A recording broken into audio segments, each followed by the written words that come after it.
Regiment, the 10th Massachusetts Regiment, and they're supported by local militia.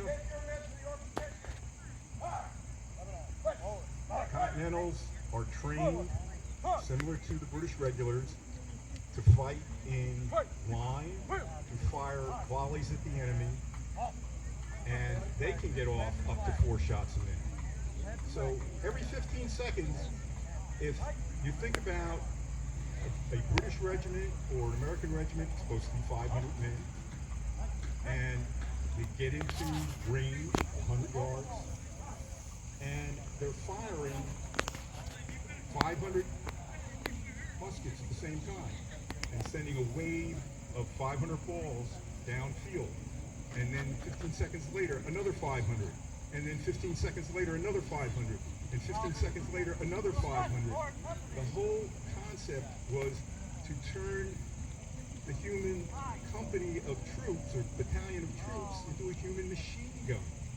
And they're a stabbing weapon. They're not a cutting weapon like a sword. And if you fix your bayonet, you turn your musket into a 6-foot-long spear. And cold steel always works, rain or shine.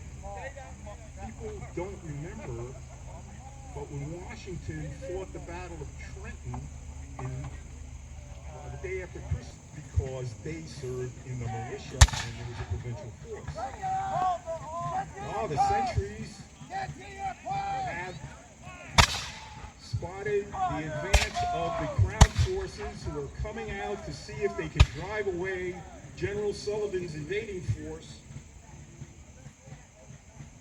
and secure Newport once again for the Crown forces.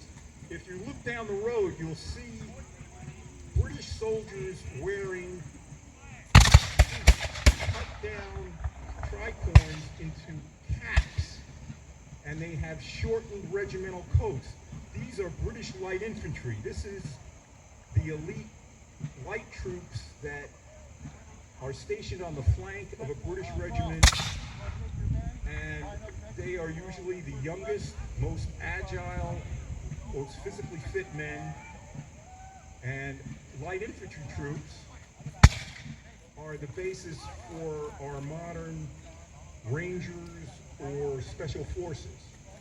And it originally started with American Rangers like Rogers Rangers in the French and Indian War. British officers who served in North America saw how effective light troops were. And when they brought that style of fighting back to the Great Britain, they adapted the British regiments that already had a grenadier battalion of big men with the bearskin helmets as assault troops.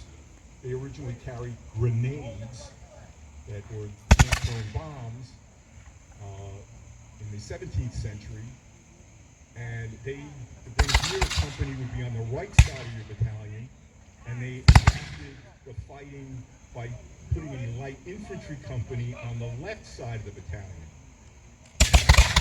When Washington was organizing the Continental Army, he did away with grenadiers and had every battalion have a light infantry company on the right side of their battalion of troops that were the most fit, the most agile, the best disciplined. You can see the 5th Connecticut Regiment in their blue-faced red coats moving up to the center of the line, and watch them now as they go to fire a volley. Crack an excellent volley. That's a classic of what should be done by regular troops on both sides. And up the road comes the main body, the main troops of the British Army. You've got the Hat Company of the 54th Regiment of Foot. I can see them in their red coats with green facings. British Army has color-coded their troops. Everyone wears red coats, but they have different color facings. The facings are the lapels the collars and the cuffs of their coats. And you can tell the different regiments by the color of their facings and by the lace that's around the buttonholes. And they also have the 5th Connecticut. They have the newest pattern of a coatee, a cut-off facings, and their buttons read USA. So if you have a telephoto lens or later, when troops pass and review, you'll get to see these details.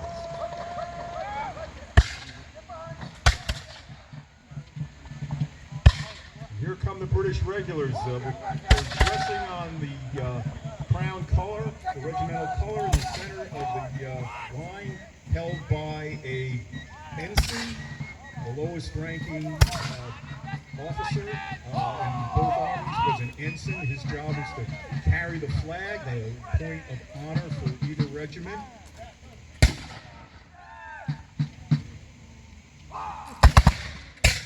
And the 54th, being British regulars, fire a perfect volley. Now, the longer this tactical goes on, you'll notice that more and more of the men have their muskets misfire because the fouling is building up or their flints are getting dull. So watch as the battle ensues, how the weapons begin to fail, and they may have to resort to the bayonet. We now have British light infantry climbing up the slope in the center.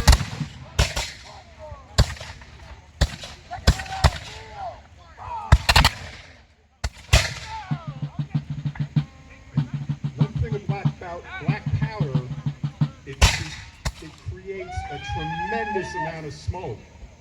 In a windless situation, during a major engagement, the smoke could get so thick that the fog of war would take place and the officers would have a very difficult time seeing what is going on and being able to command their troops in battle. The British had flanked the Americans on both sides, and the American commander is wisely withdrawing.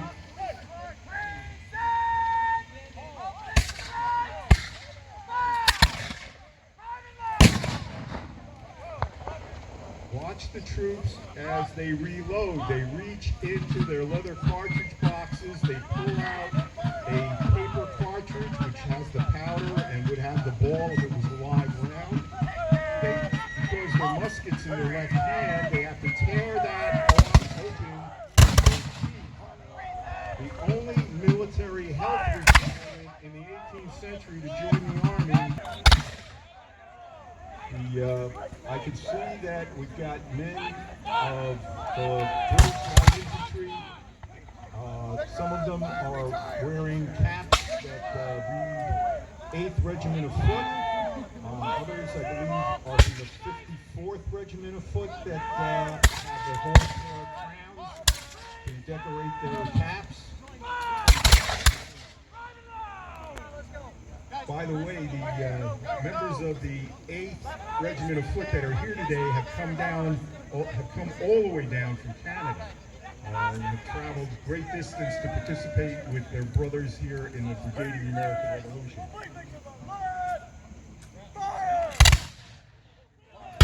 So as the men reload, watch them reach into their cartridge boxes, get a cartridge, tear it open, and bring the cartridge to prime the pan at the rear of the musket.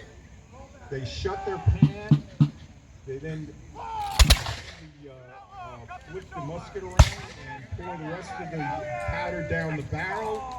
And normally they would then shove that down with their ramrod and the gun would be reloaded. For safety, we do not allow people to put Rhode company has fixed their bayonets.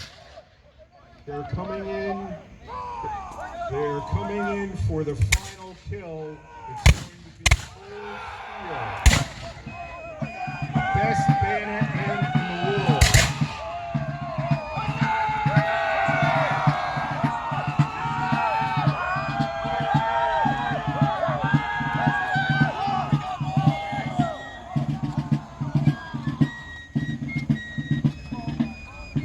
Safety, when you go to leave, if you have any kids with you, don't let them pick up any cartridge paper on the field. It may still have black powder residue on it that could still be exposed.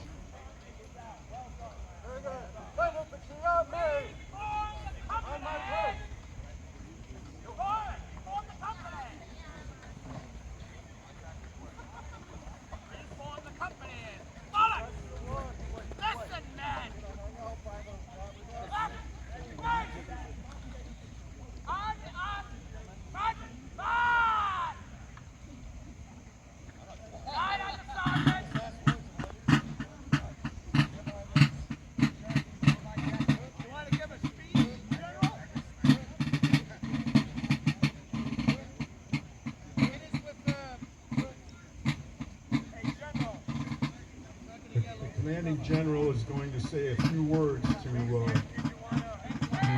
colonials.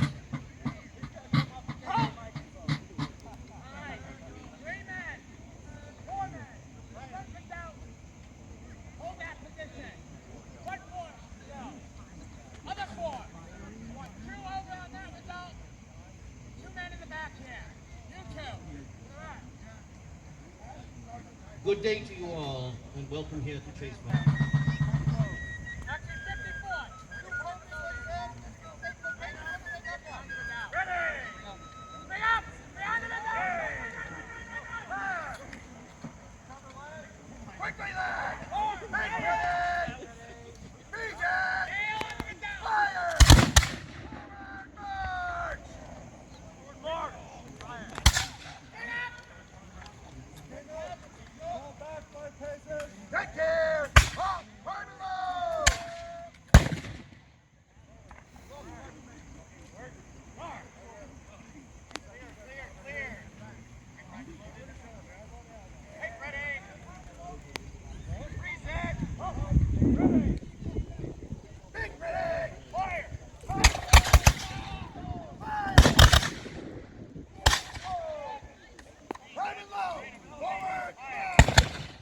Once again, look at the troops having misfires because of all of the rounds they have put in their muskets this afternoon.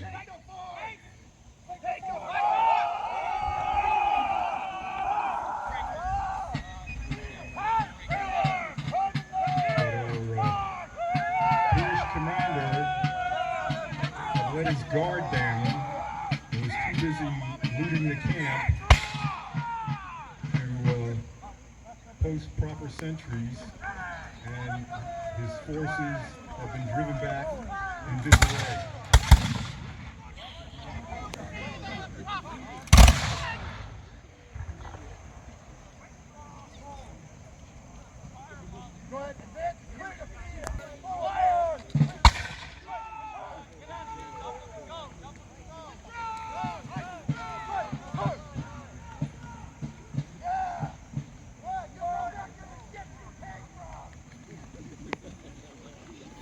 It looks like the Crown forces have been forced back into Newport once again. Bear with us as the men get themselves organized and reformed. Thank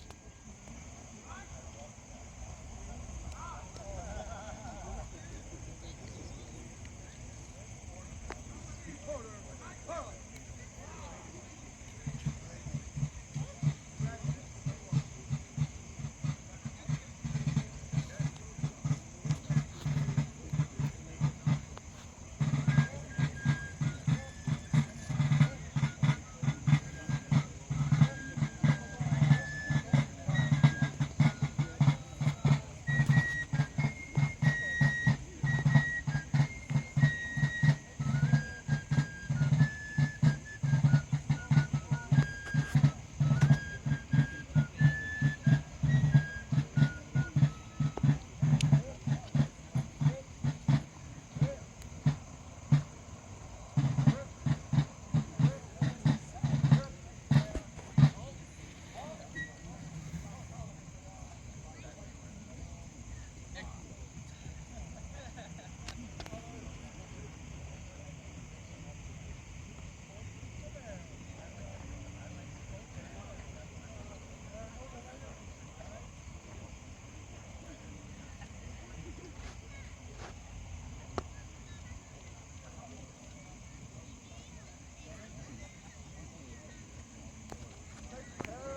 Commander Colonel Lopez has taken the field, and the men will be mourning their firelocks.